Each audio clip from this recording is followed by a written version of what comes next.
Assalamualaikum warahmatullahi wabarakatuh. Perkenalkan, kami dari kelompok Microsoft Azure dalam mata kuliah Cloud Computing. Berikut adalah anggota kami. Anggota kelompok kami beranggotakan saya sendiri, yaitu Muhammad Askar Rizky, Fauzan Rahman Fadilah, Dafar Ramadhani, serta Hasan Albana. Nah, di sini saya akan menjelaskan mengenai apa itu Microsoft Azure terlebih dahulu.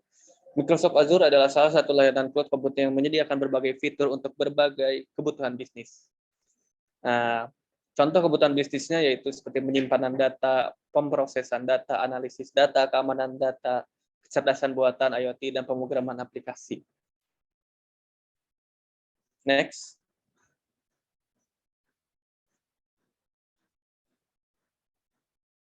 Nah, di sini ada fitur-fitur pada Microsoft Azure, yaitu pada bagian SaaS, PaaS, dan IaaS.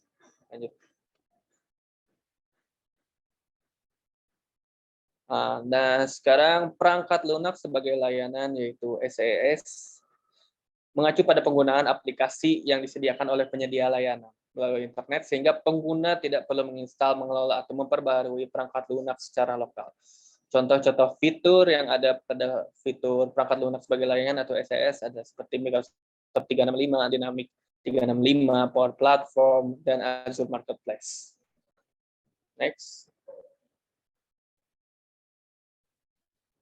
Platform sebagai layanan atau PaaS, yaitu dia menyediakan lingkungan pengembangan dan penyebaran aplikasi yang dapat diakses melalui internet tanpa harus mengelola infrastruktur fisik secara langsung. Nah, contoh-contoh fitur layanan pada PaaS yaitu seperti Azure App Service, yaitu platform pengembangan aplikasi web dan mobile, Azure Function, pengembangan platform berbagai serverless, Azure Kubernetes Service, AKS, yaitu manajemen kontainer untuk mengolah pengembangan aplikasi.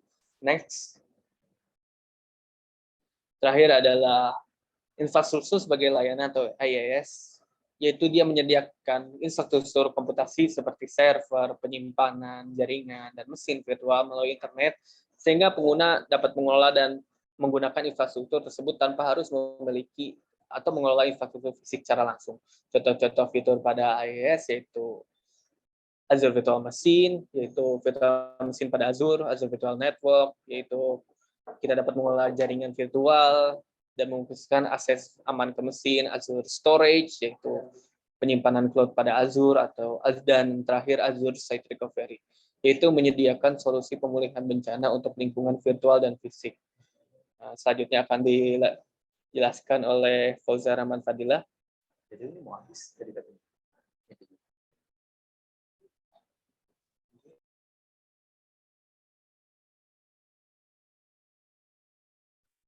Arsitektur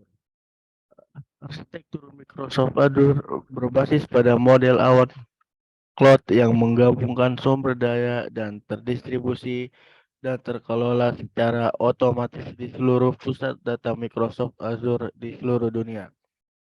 Arsitektur ini memungkinkan Azure untuk menyediakan layanan cloud computing yang terintegrasi dan scalable.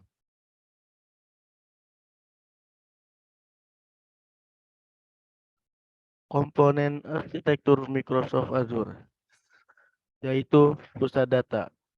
Microsoft Azure memiliki lebih dari 60 pusat data di seluruh dunia yang menyediakan sumber daya awan yang terdistribusi. Data center ini menyediakan keamanan fisik dan akses jaringan untuk sumber daya Azure. Yang kedua yaitu adalah Azure Resource Manager.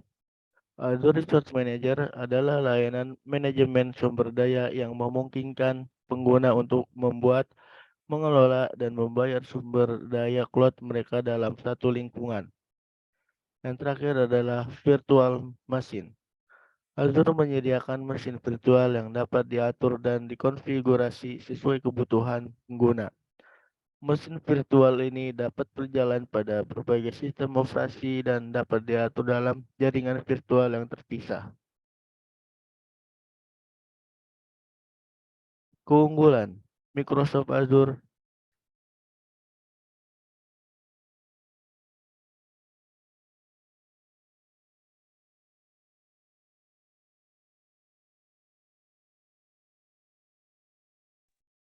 Iya, baik. Di sini ada keunggulan Microsoft Azure memiliki 5 keunggulan, yaitu yang pertama, fleksibilitas.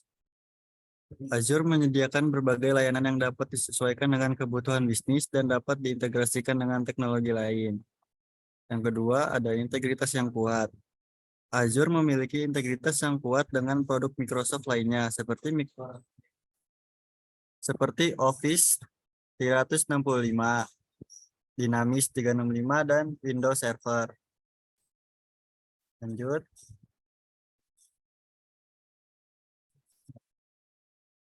Yang ketiga ada ketersediaan tinggi. Azure memiliki kemampuan untuk menangani beban kerja yang tinggi dan menawarkan opsi cadangan yang kuat untuk ketersediaan yang lebih tinggi. Yang keempat ada keamanan. Azure memiliki standar keamanan dan privasi yang ketat dan menawarkan berbagai layanan keamanan tambahan seperti Azure Security Center dan Azure Key Vault. Lanjut. Yang terakhir ada scalabilitas. Azure dapat menangani volume data yang besar dan menawarkan kemampuan untuk menambah atau mengurangi sumber daya sesuai kebutuhan bisnis. Lanjut. Saya serahkan kepada Hasan. Selanjutnya, kelemahan Microsoft Azure. Yang pertama, harga. Azure dapat menjadi mahal jika pengguna tidak mengelola sumber daya dengan hati-hati atau jika pengguna memilih layanan yang tidak diperlukan. Yang kedua, kompleksitas. Azure memiliki fitur yang kompleks dan membutuhkan pengaturan yang cermat untuk memastikan penggunaan yang optimal. Yang ketiga, pembelajaran. Pengguna baru mungkin membutuhkan waktu untuk mempelajari cara mengelola layanan Azure. Yang keempat, ketergantungan pada internet. Karena Azure adalah platform cloud, kecepatan dan koneksi internet yang lambat dapat mempengaruhi kinerja dan aksesibilitasnya. Yang kelima, layanan tidak stabil. Terkadang, layanan Azure mungkin memberikan pemadaman yang dapat berdampak pada pengguna bisnis.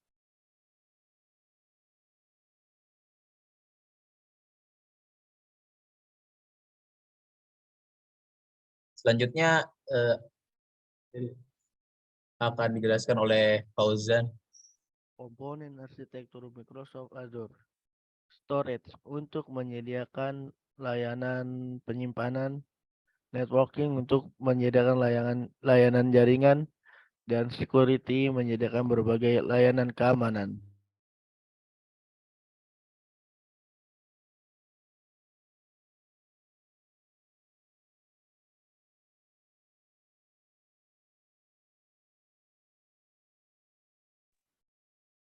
Mungkin sekian dari kami. Mohon maaf bila ada kesalahan. Terima kasih. Wassalamualaikum warahmatullahi wabarakatuh.